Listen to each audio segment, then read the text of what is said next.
In what other place in the world do we have over 120 people dying every single day? Yeah. That'd be like losing a passenger plane falling out of the sky every single day. We've been taught to suppress everything. Shove that down. Be a man. Yeah. Emotion. Yeah. Be a effing man. Yeah.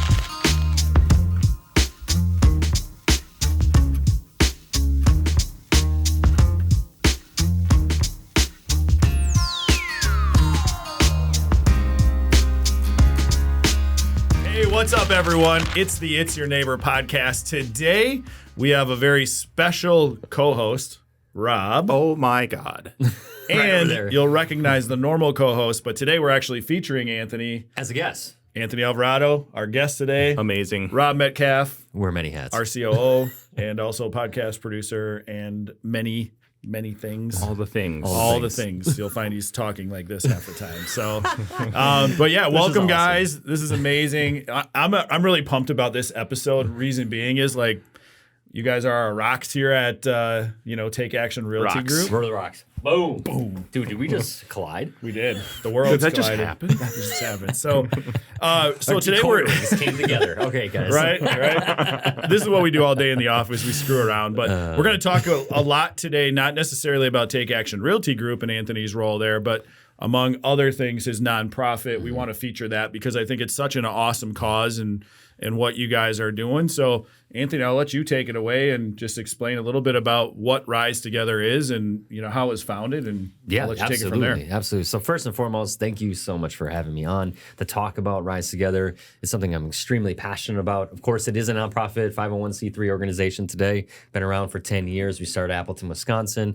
But when I was thinking about today's interview, I started to think a lot about where it's really started. And what I think about always with Rise, I think about a much more difficult space that we were in as a community. And between 2011 and 2013, we used to say often that there was a 60% increase of heroin-related overdoses in the state of Wisconsin. That's crazy. During that time. And since then, the addiction epidemic has become the number one public health issue in America. And we lose over 200 people a day. And in fact, we lost over 120,000 people to drug overdose as of last year. And almost 87% of them, or almost actually 80% of them, were due to the poisonous drug known as fentanyl. Mm-hmm. And so I'll talk a little bit about the lives that fentanyl is taking, but ultimately at the end of the day, Rise Together is a prevention organization that started 10 years ago. We've gone on for the last 10 years as a grassroots organization, and we've educated young people through the power of storytelling. So we've used our lived experience to really make a difference in the community where we educate, engage, empower young people, mostly in middle schools and high schools. In the state of Wisconsin alone, we've almost educated 300,000 youth in the last decade. And we just celebrated our 10-year anniversary in Appleton this last year. That's fantastic. Look at this. This is awesome. 10 years. Big deal. That's huge. So where did the passion come from to make that change? Mm-hmm. Obviously you've been affected by it more than a lot of people, and you can go into that if you want. But where did it start? How did you make a decision? This is what my calling is. This is what we need to do. How did that happen? Well, often I share from stage is that, even ever since I was really young, second and third grade, for some reason I had this intuition as a young person to want to go out and change the world. And growing up, unfortunately, the world changed me, right? And the reason why it changed is because what my family was going through. My family for generations has been impacted by mental health and substance misuse for decades. Mm-hmm. And so when I think about that, generationally, I've seen trauma really impact me and my brothers especially. And I'm grateful to say today that I've been in recovery for the last 15 years. But this last 15-year journey has not been easy. And throughout that time, I've lost some of the closest people to me. And because of that, we started Rise Together. Essentially, I did with a group of other advocates, those with lived experience here in the Appleton, Green Bay area 10 years ago, because we were sick and tired of losing friends and family members, period. I remember working at Gannett at the Post Crescent as a county executive, and I was reading the paper, and they were talking about drug overdoses, and there was a lot of statistics and numbers, and it was terrifying. Right. All these deaths happening in the state of Wisconsin. Sure, maybe you would hear about these addiction problems happening in bigger cities, but here it just wasn't common language. Right. Now, for once, though, they were sharing information statewide, but the problem I had with it is that they were only sharing the numbers, the deaths, and I thought, well, where's the hope? Where's the story that we can recover? Yeah. And so we went out and showed the world that recovery is possible for anyone, no matter where you're at. And so before we even started an organization, it was Rise Together for a reason. And that was a group of individuals coming together, literally rising together to share our stories in hopes that it would make a difference. And in the beginning, people were like, don't share your story. Don't bother. It's not going to make a difference, especially if you're going to talk about your lived experience. Nobody wants to hear from an addict, right? The stigma that surrounds mental health and addiction today keeps people silent, and that silence keeps people sick. Yeah. Yep. Yeah. Yeah. So how do you feel about talking about mental health? It seems like in the past it was definitely a taboo subject. Has it changed at all? Have you seen a difference being made in terms of what people are allowing into the conversation? Well, first of all, we do need to start conversations again and again and again. And that needs to be happening over the dinner table. That needs to be happening over the classroom. That needs to be happening even in your Uber ride on the way over here. It does not matter. This conversation should be so vibrant. In what other place in the world do we have over 120 people dying every single day? That'd be like losing a passenger plane falling out of the sky every single day for the last 4 years. And yet we still don't do much about it. It's become more or less such a public health issue that is somewhat ignored because of the stigma that surrounds it. So does the conversation happen more often? Sure. Like celebrities, for example, are talking about. Jelly Roll was just in front of the Senate. That was really empowering. Really great. We've been saying things like that for years, and to have somebody of that influence go into a public setting and advocate for change. I remember kicking down doors and being at the state and nation's capital to say the very same things. So people of influence are stepping up. Celebrities, athletes, locally community stakeholders, community organizations are starting to be developed. So while changes are being had, suicide is still one of the number one causes of death amongst young people before the age of 25. And so is overdose deaths. Wow. Yeah. We lose so many young people to both of those things, and I think they're tied together, right? Like, there's so much on I think instant gratification, right? Like we have the social media world, and then people count their social status based on the amount of followers or likes that they have. And even I think I still look at it as like, oh, look at how many likes we got today. And of course, I don't care. Really in the grand scheme of things, I don't. But at the end of the day, it's still a stat I look for. I'm like, oh, what do we do? What are our analytics? And for me being, in the 40s now, I don't think it matters. But to somebody who, if I was looking back at my 21, maybe 18 to 21, 16 to 21-year-old self, that would be a big deal to me. Oh, look at my status. Look at who I am. Because that's what high school is, and that's what early adulthood is keeping up with the Joneses, the instant gratification. And then you're not getting where you think you should be because all these people are portraying this fake life. And I think that's where that, Well, and I was going to say, I've got 2 daughters in high school. Right. And one of them is a little more susceptible to it than the other. But there definitely is a pressure to fit a standard and have that level of beauty or whatever, the style and the hair and the makeup and everything. Do you talk about fitting in and all that kind of stuff in your speeches and what kind of stuff? That's one of the approaches that Rise Together takes. It's more of an innovative, peer-led approach, which means we're having individual storytellers that are coming on and sharing their lived experience. So I'm a person that's one of the storytellers. I've been speaking for the last 10 years. I've been on hundreds of stages. And my fiance, Nadine, she also speaks. She's the executive director. We fell in love on the road together. We do this work together. She's a TEDx speaker, and she talks more specifically about being good enough, right? The secret of being good enough, right? Like her TEDx talk, she will share that in front of young women especially to really talk about those key things. We don't feel good enough. We don't feel seen. We don't feel heard. We don't feel loved. And to go back to your point, we often see in communities, even though we live in a hyper-connected community, meaning we are in the precipice of having the most technology at our fingertips than ever before, we're more connected instantly than ever in history. But yet we feel further apart we're emotionally, lonely. right? And so we're more disconnected.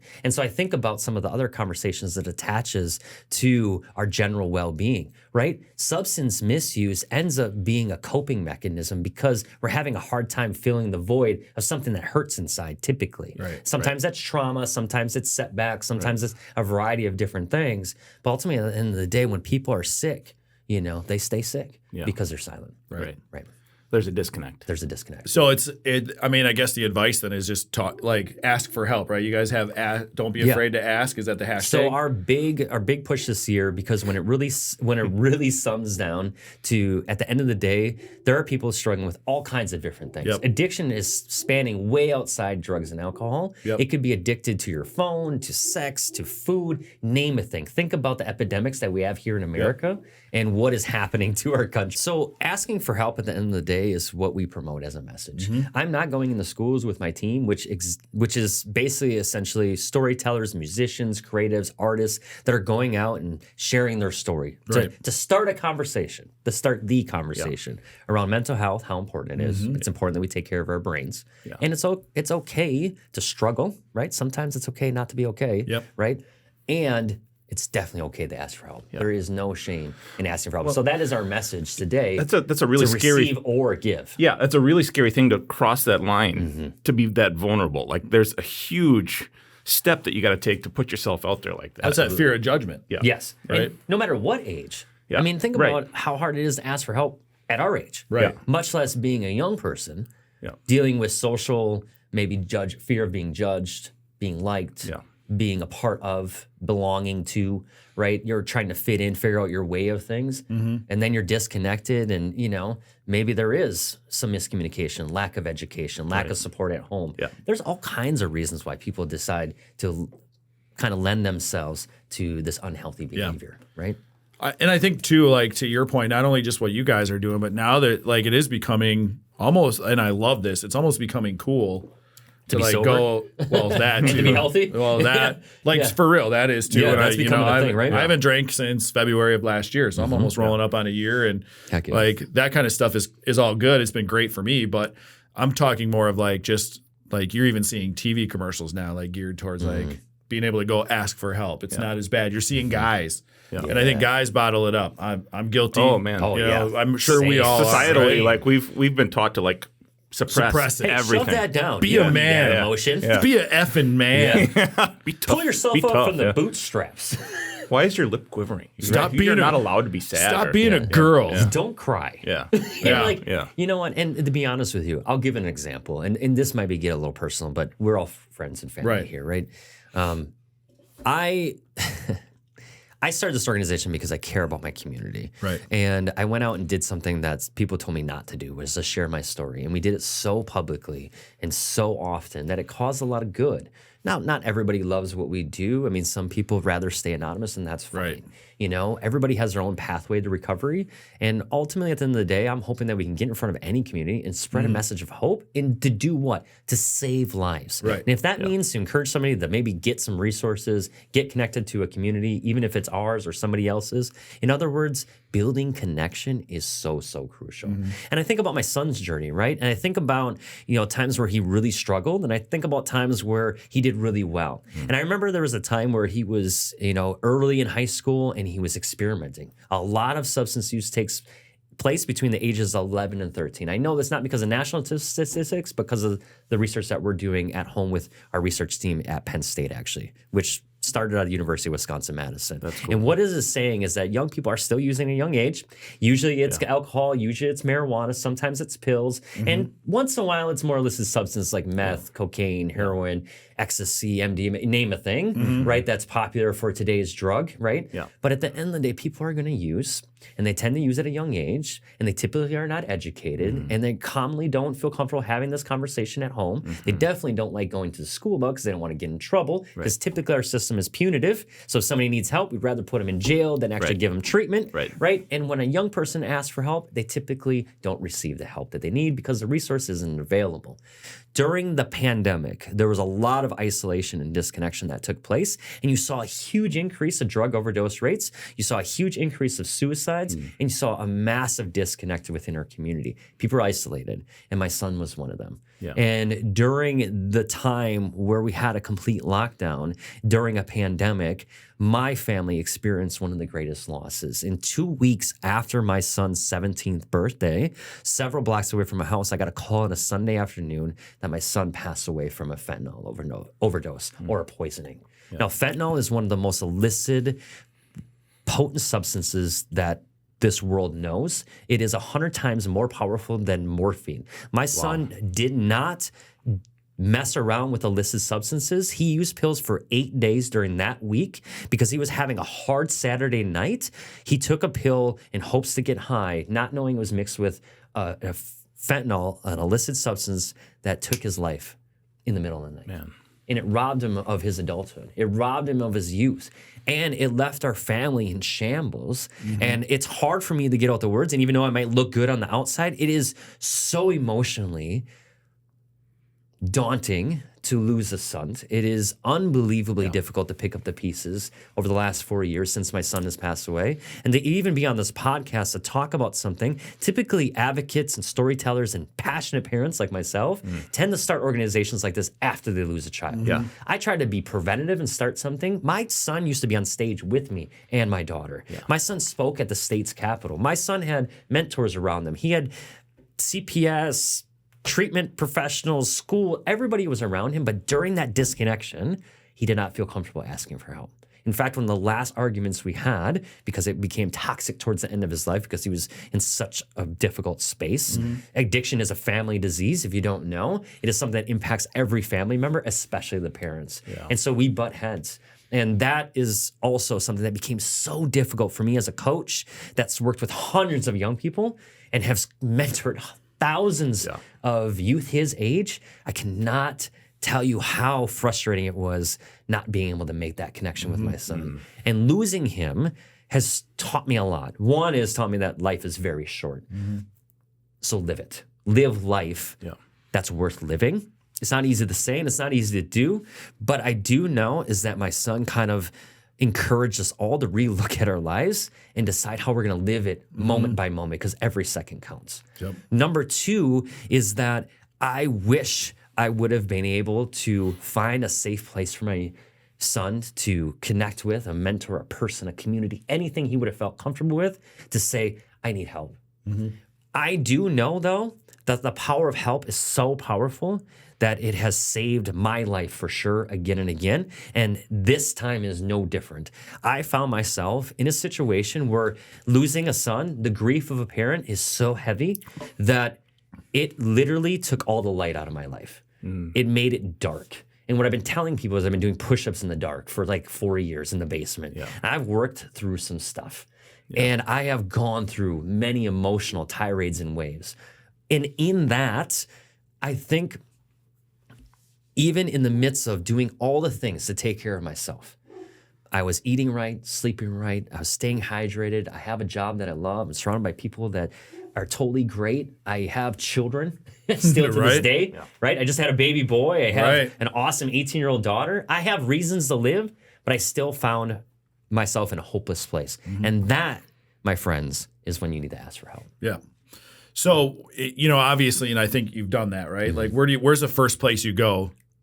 Somebody, obviously, I can't imagine even in that thing, right? I just went to a funeral yesterday and it was my aunt. She was 70 years old, right? Like, not great, but she's 70. She lived a life. She was amazing, snarky, sassy, the best. All the things, right? Like, you still have great memories of that. But like, where do you start for somebody who's experienced great loss or grief? Instead of the cliched, like, just talk. Like, where do you go? Because you've been very open about that. We've known about that. That's why Rob, it still hits here, your story, but we've heard it. It didn't hit me with like a shock of like, oh, this is the first time I've ever heard this story. Where do you go from there, being that person who has maybe experienced that kind of grief? What's the first place you go? It's really hard to answer because what I have found before I lost a son, I actually worked with a lot of parents that lost children. And we advocated across the state. We would do rallies. We did local events. And I'd always have this connection with them. And I'd hear their stories. And I even had them on my podcast when I had one around recovery and addiction. The thing that happens, though, is like when you go through this loss, or even let's say you're on the other end and you are using and you need help, you're in a state of crisis. And in that state of crisis, even for somebody like myself, when my son was in the need of help, it was almost impossible for me to find support, even though I had the resources. And it was hard for me to navigate because I was so emotionally distraught, right? I do know that there are a couple key things that we do suggest. Obviously, you can go check out Rise Together. We have a Find Help section.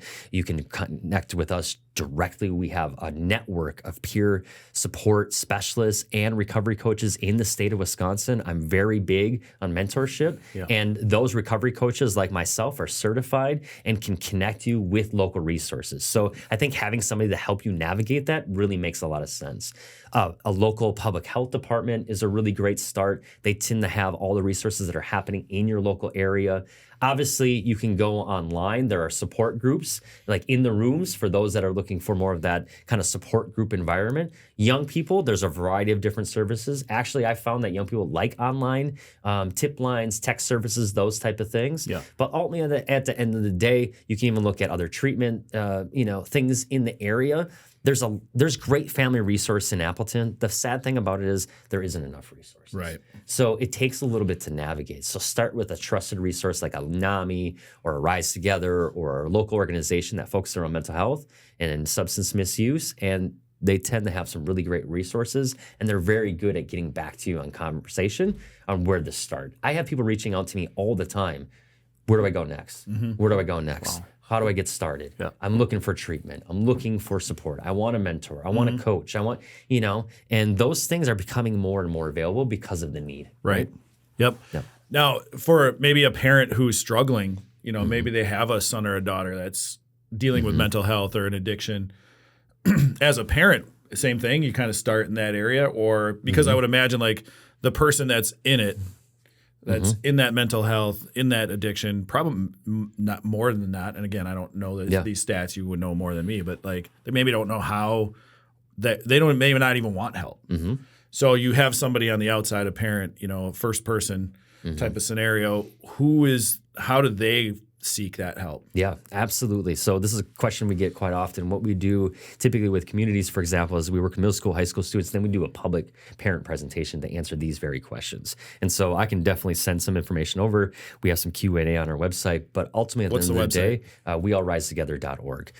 So you can check that out. We'll link it in there. We have a find help and a resource section for parents specifically. We also have an adult training for those that work with youth to help create safe places for young people outside of that. But with that being said, what I do know is if you're a parent that is concerned, there's a couple key things that you can do to get started. Number one, and this always throws everybody off, is start with you.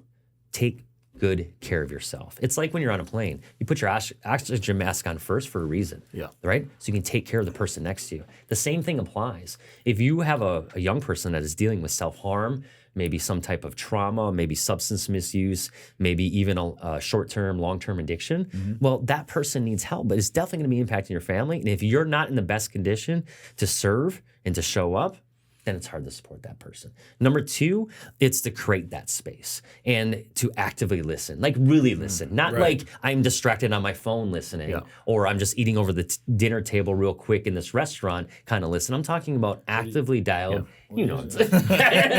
Exactly. So actively listening, opening up that space for somebody does create that safe place for somebody just to talk. You have to understand that there is not one simple solution for a person. You have to meet each person where they're at and meet them where they're at. And what that means is that they're going to come with a bag of stuff, right? And so not every person wants help the same way, and not every person wants help, period. And so when you have somebody like my son, for example, I'll use him as an example.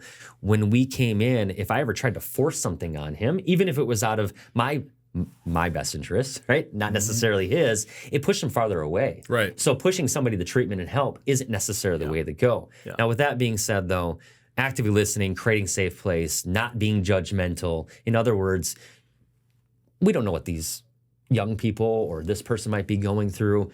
Listening to them and not throwing in your stuff and making it about you is so important. And along that journey, please get educated. Yeah. There's so much education out there today.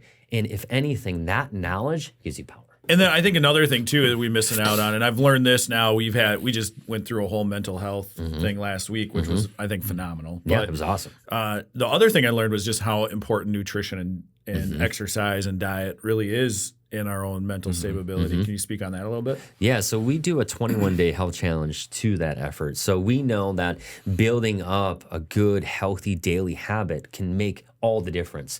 I always, and I've been teaching for 10 years to young people, small attainable goals every single day. Small wins make the big things happen. 21 days is a habit, Exactly. right? 21 days, you can create a new habit, sometimes longer, sometimes less. But at the end of the day, it can be a good basis for the first 3 weeks. And we have a program that's delivered through like a workbook and a mobile app where literally young people are taking an unhealthy behavior and replacing it with a healthier option. So students have done things like quit cigarettes. E-cigs especially is a big topic right now. Yeah, right. Maybe they even gave up their phone time, social media. I know it seems impossible, but people are doing this. Even done 21 days of acts of random kindness because random acts of kindness have shown that they're good prevention measures, right? Yeah. And so to be able to develop these habits, we, on one end, are saying to young people, here's the problem.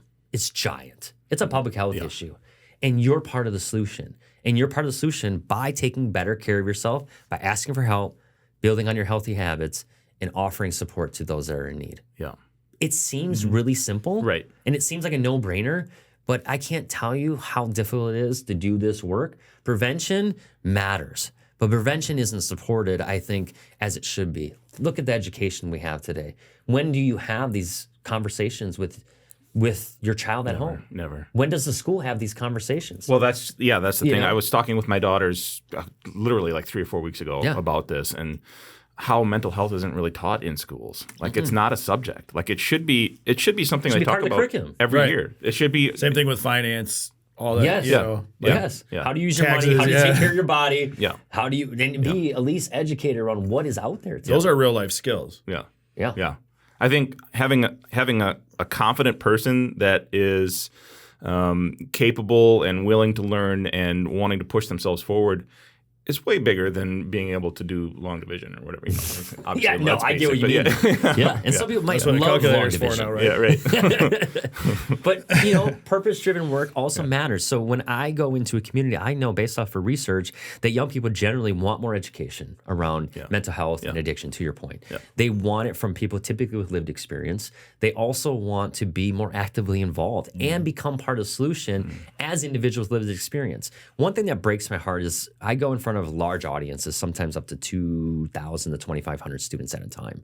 Typically it's smaller, but I will tell you for the last 10 years, I've been asking some similar questions. And there's a couple questions that really get to me, but there's one question that kind of gets towards the end of this interaction that I have with students. And generally what the response is that students, almost 80 to 90% of the students every single time in front of an audience say they don't feel loved, they don't feel seen, they don't feel heard. Now, why does that matter? That's nothing to do What's with driving that? Yeah, what's driving that? Yeah. If you don't feel loved, you don't feel seen, you don't feel heard, these are basic needs of human beings for all of us to exist. That's a huge disconnect. That's a huge disconnect. Yeah, So in other words, we have young people don't feel like they belong or that they matter. And it goes back to feeling not good enough. I'm not smart enough, pretty enough, strong enough. I'm not sexy enough. I'm not rich enough. I'm not name a thing. Right. It's not enough. Yeah. And when we get down to some of the basics, it is learning how to take better care of yourself, showing up for those, our loved ones, and having these like real conversations with people where it feels genuine and authentic. In other words, people want to feel like they're supported. Yeah. Yeah. Cool.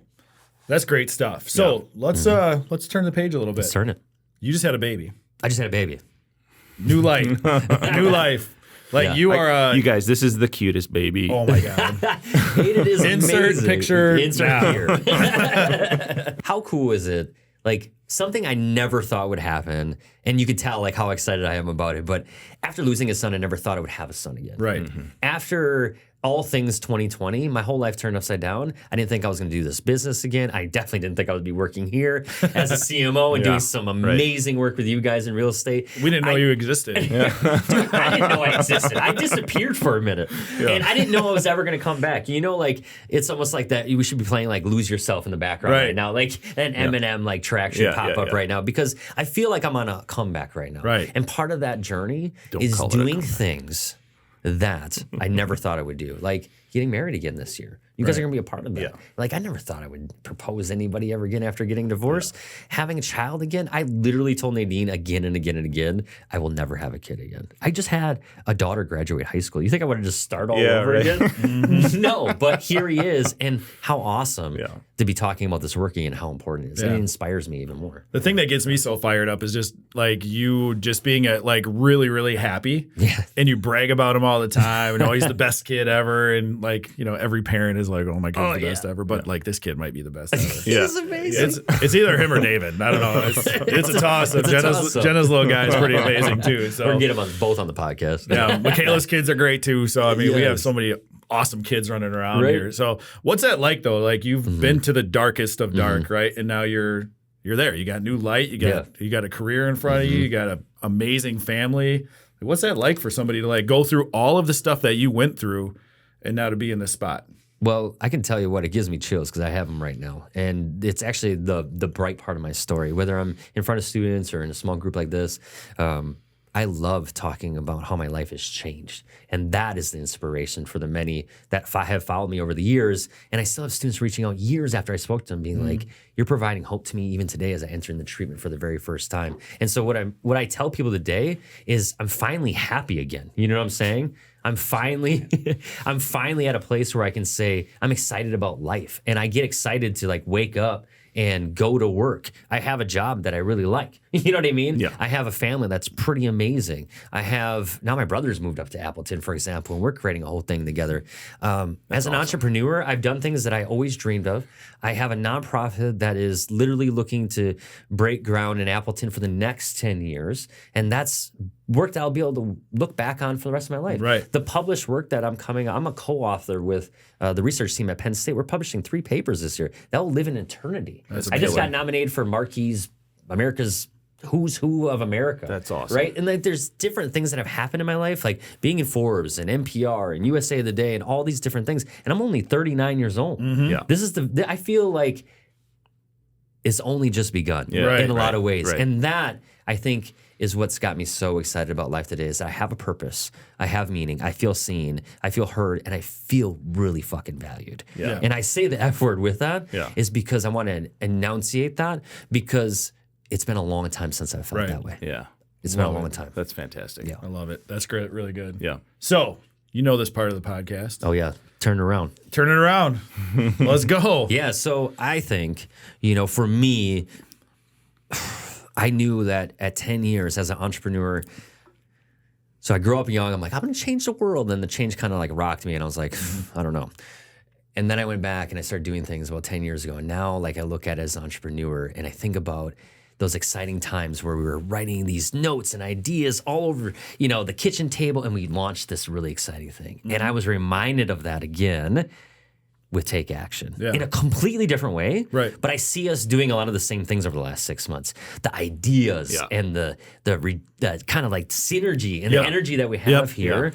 What are you most excited about as an entrepreneur this next year? Continued growth, to like see the vision that I had. And I think when you first come up with an idea and you have a vision, it doesn't just like happen. Like you have to, I guess, take action on it, right? Like you can talk about it. And I think for me, I was always known as the idea guy and the crazy ideas. Oh, you got this idea again. You're going to do this. And like I was always that guy. And, and then you wouldn't do it. And then you'd go out and come up with another idea and you'd tell all your friends, what if we did this? And then you'd have your drunken conversations, right? And it'd be like, that's the best idea ever. And then the next morning you wake up and you're hungover. And then next week you're saying the same thing, right? Yeah, I'm not going to do that. Talking about in this case, right? So in this case for real estate, it was real because I got to the point of like, okay, I had enough practice. I observed enough behaviors, and then I had this vision. And I had some sort of idea on how to put it together. The coolest part about like what this vision happened is, one, to have you guys riding there with me and putting it together. So my vision has become our vision collectively, and we're all kind of implementing it at the same time. We're going to have our ups and downs, of course, but like the coolest part about all of this is like I'm not doing it by myself because I know like I'm a very strong visionary. I'm not a great implementer. Like I've learned that. And I make a mess out of a whole bunch of things, and I have people like Rob clean it up, or you clean it up, and Anthony. Jackie clean it up, and Matt clean it up, and Milena clean it up, and we have like our vision now of that. So you guys were able to see it, read it, and believe in it, and now I get to make it ours. We get to make it ours. And pull it all together, and really changing how. One, hopefully at least in a way, and hopefully I'm smarter than everybody else, but I know I'm not. But I have a lot smarter people around me, and hopefully that vision that I had is going to change the way that, number one, like real estate companies are viewed, and two, how agents feel about their experience in working for a brokerage. And really, I don't even like to say working for a brokerage, because the brokers in our mental space is we work for our agents. They don't work for me. Like, they pay us part of their commission. Therefore, we work for them, right? So we're serving them. And then really what we're doing for all of our clients and the value we're bringing in, you know, the extra savings and the tools and the moving truck and just making their lives a lot easier and being very, very good at what we do. So like to be able to tie all of that together and have you guys here is really special. Like we got this podcast now. Like we got a community right here. 100%. And so there's so much more to it. And our 2025 vision is to really like take what we're doing in the little doses and expand on that and provide service for everybody is, you know, can benefit off of what we're doing. And, you know, in that we obviously get ours back too, but that's why you create a business. But that's the freaking awesome part about all this is I have great people around me, surrounding me, who are collectively nearly on the same page almost every day, which is awesome. Super cool to be part of this team. I was talking to one of our new agents today, and she just started like this week. So just discussing like everything that's going on here and how much further it goes beyond real estate. Like real estate is great, and we can really help a lot of people with that. But the stuff that's happening here with the community and the connection and everything that's happening is just so much beyond. It's just amazing. And that's one of the biggest reasons why I wanted to be here with this team, because one of your superpowers is like finding people who really care and really want to be part of something awesome. And you can recognize when there's something special and you just go after it. That's why I went back to you twice. Rob turned me down the first time. I wasn't special enough the first time. He swiped left. Is that appropriate? I took his Zoa before I talked to him the second time. And I had enough superpower in me to grab him. But But that's the truth, though. I mean, look at it. I mean, even when I think about Rise Together, like when we came out, I had no idea what I was doing, right? And we broke stuff all the time, and you know, but that was the cool thing about it. It's like we didn't know the rules that we couldn't break, right? And so I think about one of the questions I want to ask you, Rob, though, is one of the things that we have here, because I know you're all over this, is like our community give back effort, more specific, and it kind of relates to what we're talking about today. You guys are shining light on a nonprofit. Happens to be mine. I happen to work for this organization, but at the same time, this isn't the first time that we're going to do this. I mean, this podcast alone is one feature opportunity. But how else are we working with the community? You know, I guess there's going to be a lot of really cool events that we're going to get into. I'd love to. We have this thing called Big Stupid Ideas, where we go like way over the top, and giving away a house at some point was mentioned. That would be amazing. Like we all are on the same page. I don't know if it's going to happen. It's not going to happen this year. No. Well, I've given away a couple cars at the same time, so we can give away a house eventually, right? At least a tiny home to start. Tiny home. But finding ways to connect with people and make their lives richer. You know, honestly, I think in the future, I could see us throwing huge events with thousands of people. Honestly, I really see that happening for us. Tigers. Sure. With tigers. And tigers. Oh, my. I'm 100% on this tiger idea. We want to rent tigers if anybody. So no, we can't rent tigers. So We're not doing that. Carrie at DeYoung Zoo, we need to talk. A small one, please. A baby tiger. But seriously, I mean, we're right here in Green Bay. We have a great connection. Our realtors are doing awesome things too to get into community. Yeah, the stuff that Jenna's doing right now to shine light on just the community in and of itself, and then she's creating guidebooks and other things like that. It's cool to see. Like, I think the other thing that I think we've done a really good job of is like creating a free-minded. Like we don't really like bring our political views into the office. We don't judge people for anything really. come There's as no they are. judgment. There's really no inhibition at all. No, we let people be people. Yeah. And it was, again, I go back to last Tuesday was so validating because we brought, Brad and Carrie in from Simply Carrie or whatever their name's going to be. But like, again, mental health stuff, but they're really like building I would call them business engineers, right? And so I think you have to optimize the human in business in order to get the most out of that person professionally. And then they're the happiest that they can be because they're optimizing themselves in a business sense and a personal sense. And you're starting to see, and real estate agents are totally different because they're all own their own small businesses within a business. But to see them to react the way that they did, to be open and like you see big, strong guys, talking about vulnerabilities in front of a group of 13 or 14 people. Right. It was special. It was. Like that was really, really cool. And everybody was energized and ready to go. Well, they even commented too that they've never had a group where everybody was on board. Right. The entire team. And so it's the like, buy-in was good. Yeah. It was really good. And the buy-in was there. And that's really all I wanted was just to be people to be open to it. Yeah. And it was way more than I expected. Like it exceeded my expectations. And now we have, another Brad and Carrie as part of our team. Yeah. Who's going to be there for our agents on a day-to-day basis if needed in certain capacity. And so it's just incredible to see like everybody buy in, believe. We're still young. We still have a long, long way to go to be considered successful realtors in a brokerage. But we have the building blocks. We have the stages, the people, and everything else in line. And that's going to be the special part about, I think, what we're going to do, which is so cool. And just to add to that, I think it's so important, especially with today's conversation, not just around my nonprofit Rise Together and mental health, but mental health as a whole. You look at workplace mental health, for example. Worked with organizations over the years to do suicide prevention training to all employees. Also look at our employee assistance programs and incorporated mental health initiatives throughout the year, wellness initiatives. I've worked at some really great places that has all the amenities, but at the end of the day, what I really love about this place is it's not that we have this cool podcast studio and this great 11,000, square foot, awesome, headquarters. We have people here that care about people. In other words, our realtors could come to us and be like, look, I need a mental health day. And we can honor that, right? And we have, right? Or, hey, I have a problem, and we're not just going to, push them off. We're literally going to walk through that problem with them. And I think that's what people are looking for today. At work, at home, we don't necessarily need people to fix our problems because we need to do that for ourselves. But give us the opportunity to do that in the places that we exist in. And if we can do that more at home and at work, I think we'd be healthier as a community. In turn, just do better in hopes more people live, right? Yeah. A happy life. And we're not bosses. We're really like empowerers, I think. We serve the community, right? Yeah. And I cringe when people say that I'm their boss. Like it just, ugh. Yeah. Right. Makes what me like, did I tell you when you started what my role was?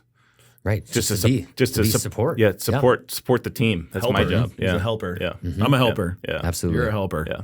Like we're all helpers. I learned that actually from a guy who used to be the COO of Energizer, and then he became the CEO of Nature's Way. And one day I was sitting there talking to him. His name's Randy Rose, a phenomenal human being. And I was in the lunchroom, and it was just me and the COO. His name's Mike Devereaux, another great person. But I was this guy like low man intern, college intern. And Randy handed me his business card. And I already knew Randy really well. We played City League football together. I mean, he was probably my age when he was playing City League football. Just awesome. Yeah. But he handed me his business card, and I looked at it, and I expected to be some sort of flex, like CEO, owner, whatever. And it said helper on his business card. That's amazing. And I said, it was a great lesson for me at that point. And, it was so minor. Yeah. But he just said, that's my job. I'm the helper. I'm the CEO. But like if I'm not helping people be successful, then I'm just a boss, and you're suppressing versus empowering. I was like, done. That's leader versus boss, right? Yeah, 100%. So that was like such a valuable lesson for me at 21 or 22 years old, and I've always run with that from that point forward. And obviously you forget about it and then come back to it and all that other stuff. But it's not about me. That's just my vision, and then it's our vision now. Yeah, it's cool. Servant leadership. Love it. That's right. All right. So back to Rise Together. 10-year anniversary. Where can they find information? Obviously, this is an important topic. Yeah. I mean, we're on all platforms. Just go to weallrisetogether.org. That's weallrisetogether.org. Rise Together is the organization name. We're out of Appleton, Wisconsin. You also can check out AnthonyAlvarado.com. I just released a small ebook last year called Untangling the Mess. It's a 15-page journal essentially to help you untangle your own mess. So go check that out. If you're looking for a place to start, any person can start with that. There's also some good link to resources there. So by all means, download that. It is for free. Also, go check out our Facebook. We are doing our 10-city tour this year. So we started doing that this last fall. And actually last spring, we started to kick off. And we've been across the country. We're going to be more locally here in Wisconsin. So keep an eye out for that. We're going to be in Green Lake. We're going to be in Marquette County. We're also going to be going out to California and Florida. So there's a couple national spots. And then, of course, we'll be having our 11-year anniversary concert in Appleton in September. It's Rise Together Day, National Recovery Month in September. We received 2 proclamations over the years from our mayor in Appleton honoring Rise Together's work in prevention and mental health recovery. And so we would love for people to come on through, looking to have a big concert, fundraiser. Of course, Take Action is going to be there and the rest of the team. It's going to be really great in Appleton. Haven't got a date yet, but we're working on that. I love it. Yeah. Super cool. Super cool. You're going to have 2 big events to plan for this I know, fall. it's going to be awesome. We're going to have our Fall Fest. Yeah. And rip it up at Fall Fest. And Fall Fest, then Rise Together, and then we have the other conference. I mean, we're going to be... Fall's busy for events for us. I love it. Great. And tigers at each event. At each event. I'm going to come all riding a tiger. I'm just going to have Fireworks. to, like, No, just kidding. I'm going to have to get, like, an exotic pet license or something. I would love more than anything if I could go, like, I'm telling people this might be the last time I'm on stage, right? Like, I know it's not. I'm going to speak for the rest of my life. I love it. Yeah. But in front of young people with Rise Together, I don't know how long I'm going to tour for. I've been touring for 10 years. I'm almost 40. I'm not the young guy in front of the high schoolers anymore. Baby. Yes, you're a baby. Eventually, Yeah, well, kids may not relate to the the I don't want to pull a Chris Farley, like down by the river. Down by the river. You know what I'm saying? I'm a motivational speaker. I don't want to be that guy. Yeah. But at the end of the day, I don't even know where I was going with this anymore. My name's Anthony Alvarado. We are derailed. Just derailed. I would love if I could end this school tour with, like, how like Kevin Hart came out and he did the fire. Oh yeah. You throw fire on him. I would love if I could do that. So just disappear. Like just fire behind me. Come out with a band or something. Oh, that'd be sick. Sweet. So maybe at the 10 or the 11-year concert. I could just picture some trumpets too. Hey, let's give it up for Rob. Yeah, thank Rob's you for first being on the show. podcast. Let's go, Rob. Hey, first time co-hosting. He's produced many of these, so the production you guys see is Rob, which is always improving every single week, which is great. Yeah, I'm learning so much. Oh, it's so fun. Yeah, that's great. It's awesome. So great stuff. So obviously, guys, we're going to wrap this up. Thanks again, Anthony. Yeah, thanks for being vulnerable. Thank you. Obviously, not an easy thing to talk about a lot of times. I think it's sometimes easy, sometimes not. Yeah. That conversation is very important. So obviously, it's Your Neighbor podcast. Yeah. Now you know your new neighbor. Yes. A little What's bit up, more. guys? And give us a like, a follow, subscribe. Please help us out. And we're going to try to get more studs on like Anthony as we go. Thank you Thanks, so much. brother. Thanks, guys. All right.